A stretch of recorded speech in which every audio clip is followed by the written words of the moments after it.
अंतरिक्ष में उत्तर की दिशा में एक तारा है जिसका नाम ध्रुव है। इस तारे का नाम उसी ध्रुव पर रखा गया है जो भगवान विष्णु का परम भक्त था। आओ जानते हैं ध्रुव की कथा। स्वयंभुव मनु की पत्नी का नाम शत्रुपा था। इन्हें प्रियव्रत, उत्तानपाद आदि 7 पुत्र और देवहूति, आकुति तथा प्रसूति नामक 3 कन्याएं हुई थीं।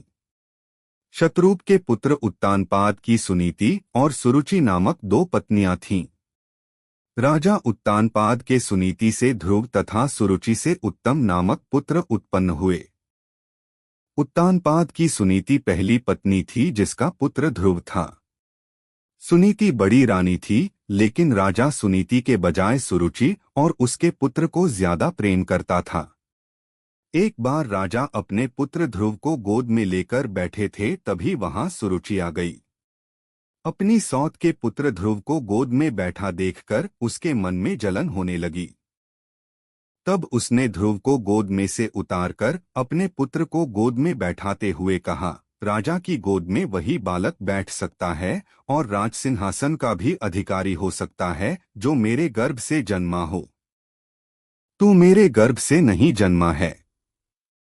यदि तेरी इच्छा राज सिंहासन प्राप्त करने की है तो भगवान नारायण का भजन कर। उनकी कृपा से जब तू मेरे गर्भ से उत्पन्न होगा तभी सिंहासन प्राप्त कर पाएगा। 5 साल का अबोध बालक ध्रुव सहमकर रोते हुए अपनी मां सुनीति के पास गया और उसने अपनी मां से उसके साथ हुए व्यवहार के बारे में कहा। मां ने कहा, बेटा ध्रुव तेरी सौतेली से तेरे पिता अधिक प्रेम करते हैं। इसी कारण वे हम दोनों से दूर हो गए हैं। अब हमें उनका सहारा नहीं रह गया। हमारे सहारा तो जगतपति नारायण ही है। नारायण के अतिरिक्त अब हमारे दुख को दूर करने वाला कोई दूसरा नहीं बचा। 5 साल के बालक के मन पर दोनों ही मां के व्यवहार का बहुत गहरा असर हुआ और वह एक दिन घर छोड़कर चला गया। रास्ते में उसे नारद जी मिले। नारद मुनि ने उससे कहा, बेटा तुम घर जाओ, तुम्हारे माता पिता चिंता करते होंगे।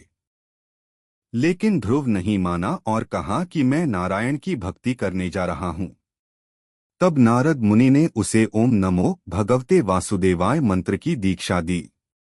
वह बालक यमुना नदी के तट पर मधुवन में इस मंत्र का जाप करने लगा। फिर नारद उसके पिता उत्तानपाद के पास गए तो उत्तानपाद ने कहा कि मैंने एक स्त्री के वश में आकर अपने बालक को घर छोड़कर जाने दिया। मुझे इसका पछतावा है। फिर नारद जी ने कहा कि अब आप उस बालक की चिंता न करें। उसका रखवाला तो अब भगवान ही है। भविष्य में उसकी कीर्ति चारों ओर फैलेंगी। उधर बालक की कठोर तपस्या से अत्यंत ही अल्पकाल में भगवान नारायण प्रसन्न हो गए और उन्होंने दर्शन देकर कहा, हे बालक, मैं तेरे अंतर्मन की व्यथा और इच्छा को जानता हूँ। तेरी सभी इच्छा पूर्ण होगी और तुझे वह लोक प्रदान करता हूँ जिसके चारों ओर ज्योतिचक्र घूमता रहता है और सूर्यादि सभी ग्रह और सप्तर्षि नक्षत्र जिसके चक्कर लगाते रहते हैं। प्रलयकाल में भी इस लोक का नाश नहीं होगा। सभी प्रकार के सर्वोत्तम ऐश्वर्य भोग कर अंत समय में तू मेरे लोक को प्राप्त करेगा।